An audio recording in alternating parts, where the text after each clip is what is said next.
മലയാള cinema ചരിത്രത്തിലെ ഒരു അത്ഭുതമാണ് ചെമ്മീൻ എന്ന സിനിമ. എന്നാൽ അക്കാലത്ത് ഈ സിനിമയുടെ നിർമ്മാണത്തിന് വേണ്ടി വന്ന ചെലവ് എത്രയാണെന്ന് അറിയാമോ? ഈ സിനിമ തിയേറ്ററിൽ നിന്നും കളക്ട് ചെയ്തത് എത്ര രൂപയാണെന്ന് അറിയാമോ? മുഖ്യ കഥാപാത്രങ്ങൾ അവതരിപ്പിച്ച മധു, സത്യൻ എന്നിവരുടെ ശമ്പളം അന്ന് എത്രയായിരുന്നു എന്നറിയാമോ?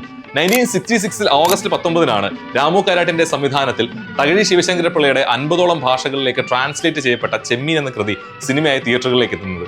ആദ്യഘട്ടത്തിൽ രാമു കാരാട്ടിന്റെ ഒരു പ്ലാൻ കേരള ഫിനാൻഷ്യൽ കോർപ്പറേഷനെ കൊണ്ട് ഈ സിനിമ പ്രൊഡ്യൂസ് ചെയ്യിപ്പിക്കുക എന്നുള്ളതായിരുന്നു. പക്ഷേ കേരള ഫിനാൻഷ്യൽ കോർപ്പറേഷൻ പിന്മാറിയ സാഹചര്യത്തിൽ ബാബു സേട്ട് എന്ന യുവ നിർമ്മാതാവാണ് നിർമ്മാണം ഏറ്റെടുത്തത്. 8 ലക്ഷം രൂപയായിരുന്നു അക്കാലത്ത് ഈ സിനിമയുടെ നിർമ്മാണ ചെലവ്. തിയേറ്ററിൽ നിന്നുമെമ്പാടും ഈ സിനിമ കളക്ട് ചെയ്തത് 40 ലക്ഷം രൂപയും.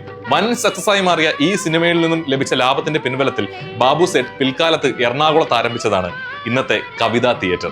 Cans film festival, Chicago film festival പോലെയുള്ള അന്താരാഷ്ട്ര ചലച്ചിത്ര മേളകളിലേക്ക് സെലക്ട് ചെയ്യപ്പെട്ട ഒരു സൗത്ത് ഇന്ത്യൻ മൂവി ആദ്യമായി പ്രസിഡന്റിന്റെ സ്വർണ്ണകമലം സ്വന്തമാക്കിയ ചലച്ചിത്രം എന്നുള്ള പുരസ്കാരങ്ങളൊക്കെ തന്നെ നേടിയ ഈ ഒരു സിനിമയിലെ അഭിനയത്തിന് മധു, സത്യൻ എന്നിവരുടെ ശമ്പളം, മധുവിന് അന്ന് 2000 രൂപയായിരുന്നു ചെമ്മീനിൽ അഭിനയിച്ചതിന് കൊടുത്ത ശമ്പളം.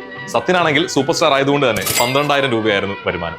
എന്തായാലും ഇന്ന് സിനിമകളുടെ ക്വാളിറ്റിയുടെ പേരിൽ ഇന്ത്യയിലെ എല്ലാ ഇൻഡസ്ട്രികളും തിരിഞ്ഞു നോക്കുന്ന മലയാളം ഇൻഡസ്ട്രിയുടെ ഒരു പ്രതാപകാലത്തിന്റെ തുടക്കം അവിടെ നിന്നായിരുന്നു ചെമ്മീൻ.